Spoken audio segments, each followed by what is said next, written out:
In this video, we're going to take a look at a shimmering blue ink by Diamine Blue Lightning. As always, there's timestamps down below so you can skip around, but if you've got the time, I'd appreciate you checking out the entire video. Also, down in the description is a link to the blue ink playlist, so if you want to see more blues, you can find those there. Hi, I'm Adam, and I'm an ink guy. Let's get into the first writing sample done on 90 GSM Clairfontaine. No bleeding, no ghosting. As has been the case, I'm going to need to hold this at an angle because if I just turn it, you will see that with the lighting that's here, it would become a bit unreadable. Now, as the general performance, we have no problem with feather spread, halo sheen.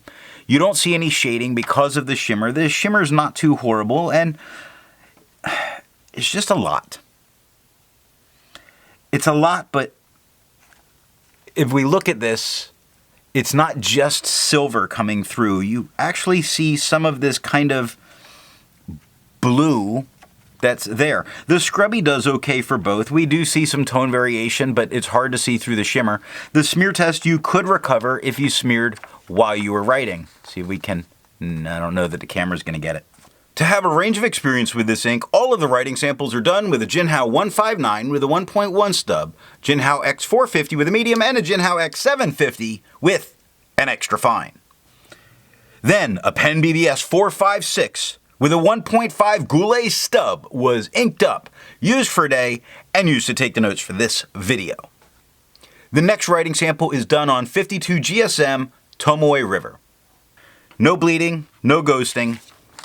Again, having to hold it at an angle, we're going to talk about its performance as its general, where it really has no feathering spread, halo sheen. The shading doesn't come through because of the shimmer that happens. The extra fine dries in 11 seconds. The medium dries in 18.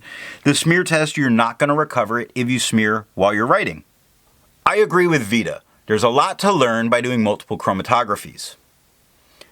The one on the left is done the way it's supposed to be done. Line of ink is put down, and then it's put in the water for 10 to 15 seconds. We see the shimmer line at the bottom, which is where that ink was put down. And as it pushes up, you see a very turquoise tone with a blue gathered at the top. So we don't have a blue as the name says, but in that first writing sample in Clairfontaine, we really saw some of the turquoise tone coming through the shimmer, and this is where it's coming from. Now the one on the right is let dry for 10 minutes before it's dunked in the water. That turquoisey tone is at the bottom. It is forming a little bit of a line that you see around that shimmer. It is pushing its way up and the blue is still gathered at the top. We're not expecting any kind of resistance here.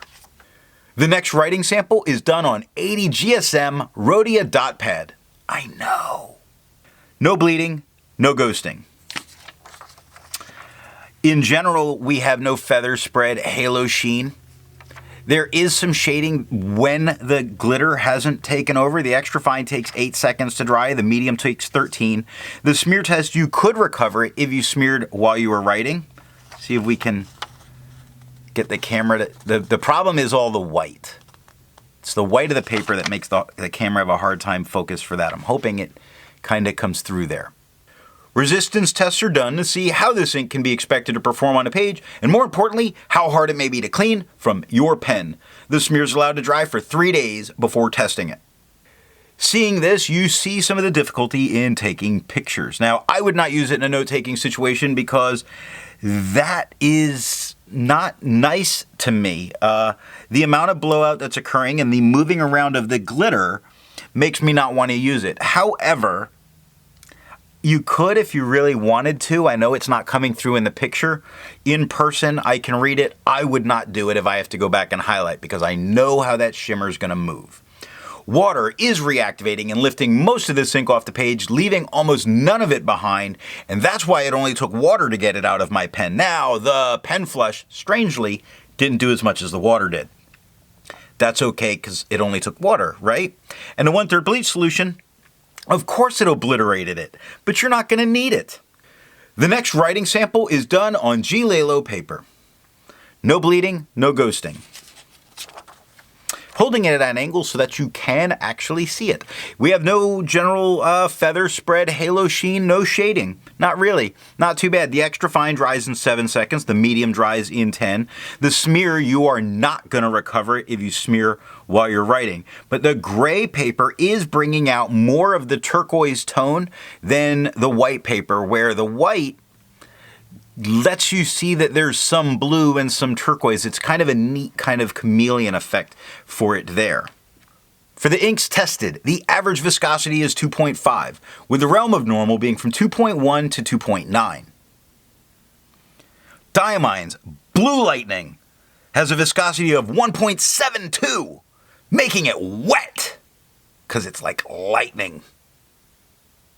If you're interested in how the viscosity is tested and all of that stuff, there's a link to that video down in the description.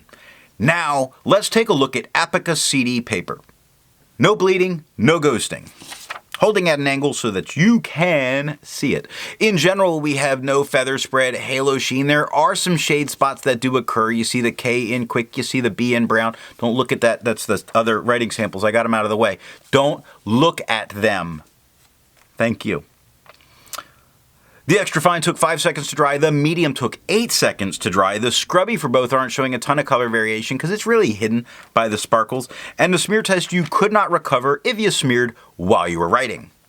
For the inks tested, the average dry time was 17 seconds, and the realm of normal was 13 to 21 seconds. Diamine's Blue Lightning has an average dry time of 11 seconds. So it dries faster than normal. With a name that contains lightning, you would kind of expect that. The last writing sample is done on Franklin Christoph paper. No bleeding, no ghosting. Now this is a much more absorbent paper, so we're going to see it doesn't. It's more absorbent, but there's enough shimmer that it's really there still on top. Our general performance is no feather spread, halo sheen. There are some shade spots that occur, like lazy goes darker to lighter. Quick goes dark to light to dark in the medium. The extra fine took 5 seconds to dry. The medium took 7 seconds to dry. The smear test, you're still not going to recover it if you smeared while you were writing. Instead of finding inks that look like Diamine's Blue Lightning, I'd prefer to find an ink that complements its color on the page. I went with a red ink by Kaweco, their Ruby Red. Now, if you'd prefer a different complement color, then down in the description are links to those playlists. So what do I think of Diamine's Blue Lightning? There is just enough sparkle. Kind of. Any more and it would obscure the ink. For the name, the silver sparkle is a perfect match. Now, I don't do color comparisons, but this is much lighter and much cheaper alternative to Colorverse Cat. So what nib and pen are going to give the best writing experience with this ink? If you've been watching, you know I'm going to go ahead and tell you a wet broad. You want to make sure there's plenty of space for that sparkle to move its way through, but a wet medium will work. But just a wet broad looks so good. I hope you got something out of this video, and in the next video, we're going to take a look at KWZ's Gray Plum.